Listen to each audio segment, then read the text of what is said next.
What's up mga ka-hydro? Papasyal po tayo ngayon sa ating backyard farm. Ito po, medyo pasensyahan nyo na po at makalat ang farm natin. Ito pala po yung aming guard dog, si Solana. Hi Solana! Labrador po siya. Ito po ang aming pinakaunang greenhouse. So kung makikita nyo po, DIY lang po siya. Pinagtagpi-tagpi lang po namin yung mga scaffoldings. Bumili po kami ng ito sa Lazada, UV sheet. Ito, nabili din po natin to sa Lazada. Ayan lang po siya, simpleng-simple lang po. Ito po yung pinakauna naming greenhouse. Maganda naman po ang naging resulta nito.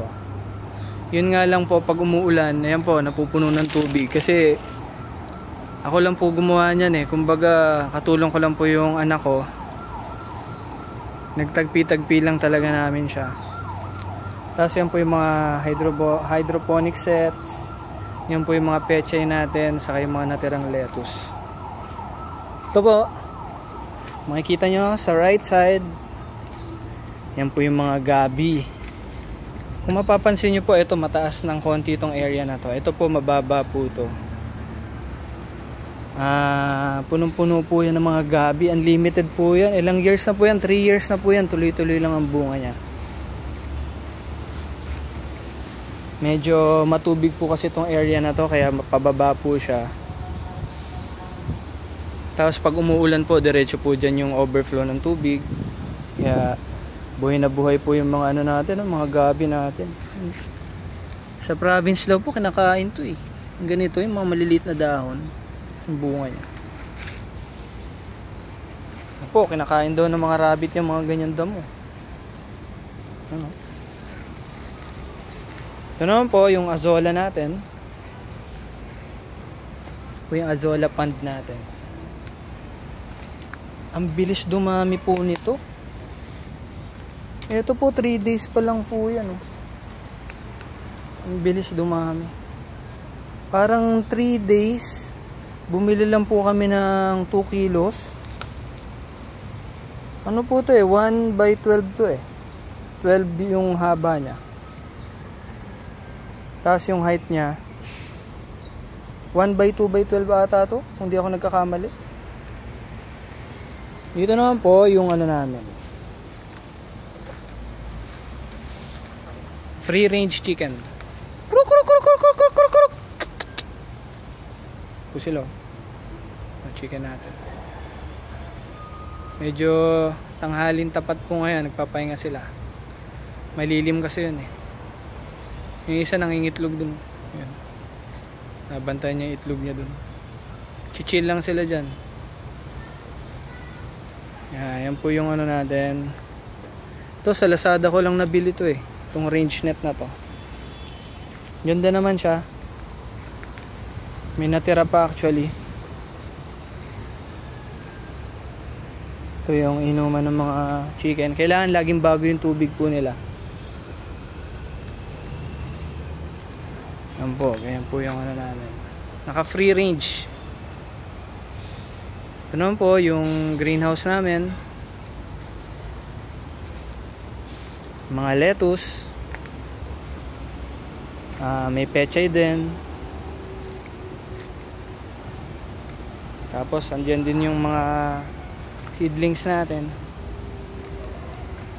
Ito yung gagamitin natin na kokopit.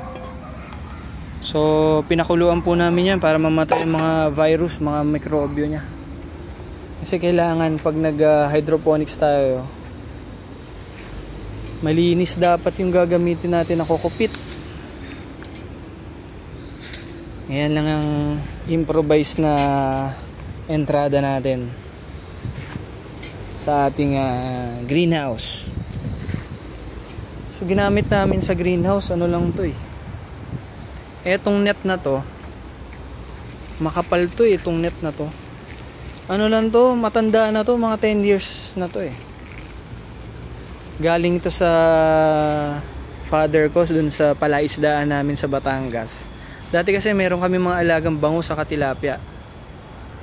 Then tong sa taas niya naman, mga plastic na UV sheet.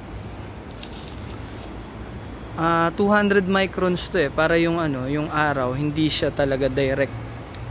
Kasi minsan sobrang init, di ba? Kailangan hindi siya talaga direct na tatama dito sa ano, sa ating mga lettuce, mga tanim natin. Although ang lettuce gusto talaga nila yung ano eh, pasok tayo. Gusto talaga nila yung full sunlight, pero kung mapapansin nyo, mataas yung ano natin. Siguro mga 9 to 10 ano to, 9 to 10 feet yung height na ito. Tapos pababa siya. Para pag umulan, diretso dyan yung bagsak ng tubig. Ito, malapit nang i-harvest to.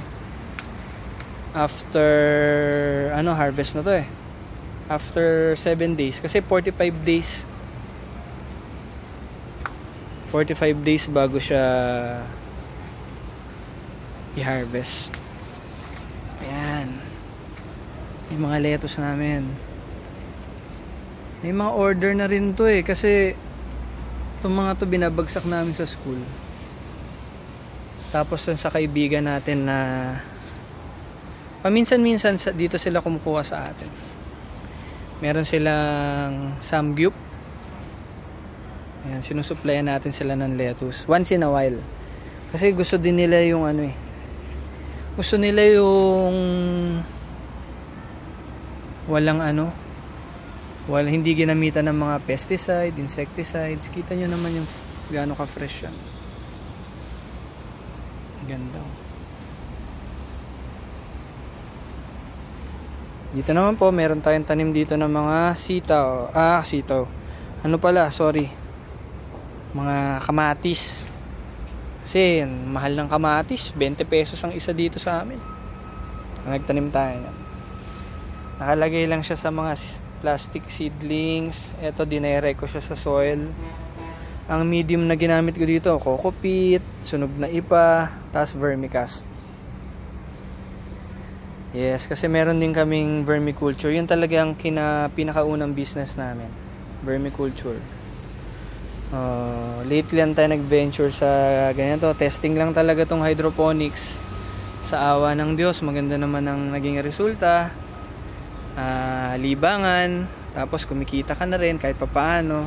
Although ang habol naman talaga natin dito, makakain ng healthy. Yung kita, to follow na lang yun. Ang importante, nag-enjoy tayo sa ginagawa natin. Ito, may konting azola, nakababad na yung mga for next batch. After harvest nito mga to, tatanim na uli kami. Yan, makikita nyo ito mga natin to. Mga pechay.